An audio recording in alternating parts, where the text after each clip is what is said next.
Salut à tous. Vidéo spéciale car je vais vous présenter un manga qui n'a qu'un seul tome pour le moment en France. Je vous présente One Piece.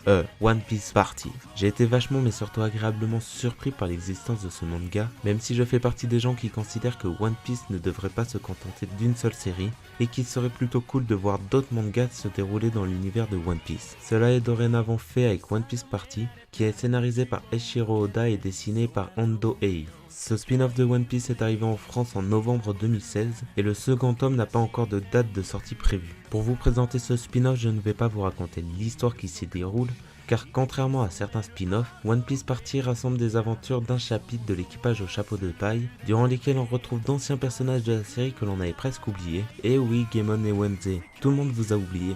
Le premier tome rassemble 5 petites histoires totalement loufoques qui vont d'un périple pour un morceau de viande légendaire, d'un remake de la légende de Momotaro et d'une parodie des Power Rangers. Et chaque chapitre sont conclus par un bonus qui est une scène qui se serait déroulée dans One Piece mais que l'on nous aurait pas montré, mais aussi par une petite introduction à chaque histoire de la part de Chopper et Usopp.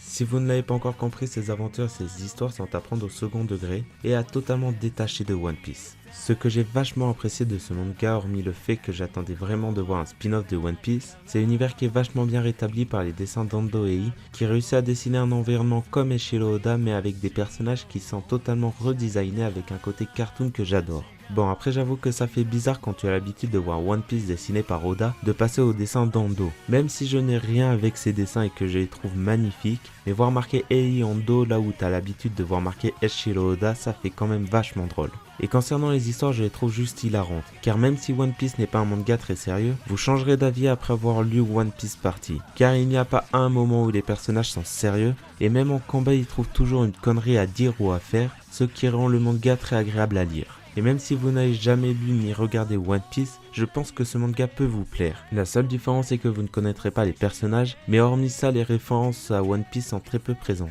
C'est déjà la fin de cette vidéo. Je sais qu'elle a été peut-être un peu courte par rapport au manga times habituel et que le format a été un peu modifié afin de s'adapter au fait qu'un seul tome soit sorti pour le moment. En tout cas, comme d'habitude, j'espère que cette vidéo vous a plu et que je vous ai fait découvrir One Piece Party. Pour me le faire savoir, n'hésitez pas à lâcher un pouce bleu et un commentaire, ça fait toujours plaisir. Et comme d'habitude, n'hésitez pas à vous abonner pour ne pas rater les prochaines vidéos. Sur ce, à la prochaine.